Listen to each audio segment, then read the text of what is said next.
আসসালামু আলাইকুম। যে কাজই জানেন না কেন, অর্থাৎ আপনি কাজ জানেন, যেই কাজই জানেন সেই কাজেই আপনারা চাইলে মালদ্বীপ যেতে পারেন। মালদ্বীপের দক্ষ অদক্ষ বিভিন্ন ক্যাটাগরিতে hotel, restaurant, 5 star hotel, 3 star, 7 star hotel, restaurant, construction, packaging, factory এবং অন্যান্য যে ক্যাটাগরিতে যেই কাজ জানেন সেই কাজের উপর ভিত্তি করেই আপনারা চাইলে মালদ্বীপে যেতে পারেন। মালদ্বীপের অপেক্ষাকৃত কম সময়ের মধ্যে ভিসা হয়ে যাবে। সর্বসাকুল্যে সময় 2 মাসের মধ্যেই ভিসা হয়ে যাবে। তো সেখানে বেতন আপনারা 50 থেকে 60,000 টাকার মতন বেসিক বেতন পাবেন এবং থাকা খাওয়া সম্পূর্ণ কোম্পানির আন্ডারে রয়েছে।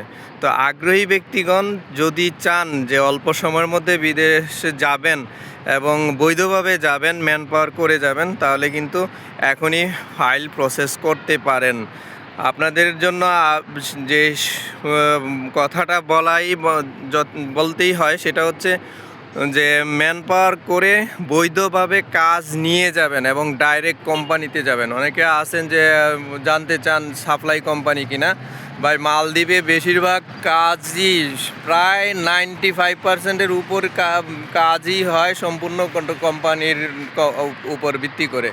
অর্থাৎ আপনারা ডাইরেক্ট কোম্পানির ভিত্তিতেই যাবেন, জেনে বুঝে শুনে ভিসা নিয়ে ম্যান পাওয়ার করে তারপরে বাংলাদেশ থেকে ফ্লাইট করে যাবেন। তো এই ছিল মূলত আজকে মালদ্বীপের বিষয়ে সামান্য কথা। আমার সঙ্গেই থাকবেন। আসসালামু আলাইকুম রহমতুল্লাহ।